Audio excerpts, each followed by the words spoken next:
ଆଚାର୍ଯ୍ୟ ବିହାର ଛକରେ ଜଣେ ଅଜଣା ବ୍ୟକ୍ତି ଠିଆ ହୋଇ ମୋତେ ପ୍ରଶ୍ନ କଲେ, ସାର୍ କଟକ ଯିବାକୁ କୋଉ ରାସ୍ତା?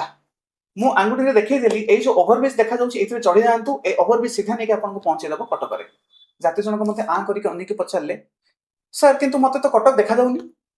ମୁଁ କହିଲି କେତେ ଦୂର ଦେଖାଯାଉଛି? ସେ କହିଲେ ଆରାଉଣ୍ଡ 200-300 ମିଟର ଦେଖାଯାଉଛି। ମୁଁ କହିଲି ଏ 200-300 ମିଟର ଯେତିକି ଦେଖାଯାଉଛି ଆଗକୁ ଚାଲନ୍ତୁ, ସେ 200-300 ମିଟର ଦୂର ଗଲା ପରେ ନେକ୍ସଟ 200-300 ମିଟର ଦେଖାଯିବ, ତାପରେ ଆଉ ଚାଲି ଚାଲି ଯିବେ, ସେ 200-300 ମିଟର କଭର କଲା ପରେ ନେକ୍ସଟ 200-300 ମିଟର ଦେଖାଯିବ, ଏମିତି କଭର କରିକି ଚାଲିଛି କଟକରେ ପହଞ୍ଚିଯିବେ।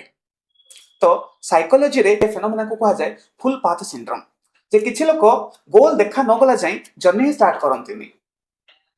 ଗୋଲ ହୁଏତ ପ୍ରଥମରୁ ଦେଖା ନ ଯାଇପାରେ, କିନ୍ତୁ ଯୋଉ ଡାଇରେକ୍ସନ ଦେଖାଯାଉଛି ସେଇ ଡାଇରେକ୍ସନରେ ଆମେ ମୁଭ କରିବା ଉଚିତ। ତ ପିଲାଙ୍କ ଦ୍ୱାରା କ୍ୱେଶ୍ଚିନ୍ ସଲ୍ଭ ହୁଏନି, କିନ୍ତୁ ଟିଚର ଦ୍ୱାରା କ୍ୱେଶ୍ଚିନ୍ ସଲ୍ଭ ହେଇଯାଏ। ଏଇଥି ଯୋଗୁଁ ଟିଚର ଜାଣିଥାଏ ମୁଁ ଫାର୍ଷ୍ଟ ଷ୍ଟେପ୍ କଲେ ମୋତେ ସେକେଣ୍ଡ ଷ୍ଟେପ୍ ଦେଖାଯିବ, ମୁଁ ସେକେଣ୍ଡ ଷ୍ଟେପ୍ କଲେ ମୋତେ ଥାର୍ଡ ଷ୍ଟେପ୍ ଦେଖାଯିବ, ଥାର୍ଡ ଷ୍ଟେପ୍ କଲେ ଫୋର୍ଥ ଷ୍ଟେପ୍ ଦେଖାଯିବ, ଏଭଳିଆ କରି କରି ଗଲେ 5 ନମ୍ବର ଷ୍ଟେପର ଆନ୍ସର ଆସିବ। ପିଲା ଜଗିଥାଏ ଯେ ମୋର ମୁଣ୍ଡରେ ପୁରା କ୍ୱେଶ୍ଚିନ୍ର ମୂଳରୁ ଚୂଳ ଯାଏଁ ସବୁ ଦେଖାଗଲା ପରେ ମୁଁ ସଲ୍ଭ କରିବା ଷ୍ଟାର୍ଟ କରିବି।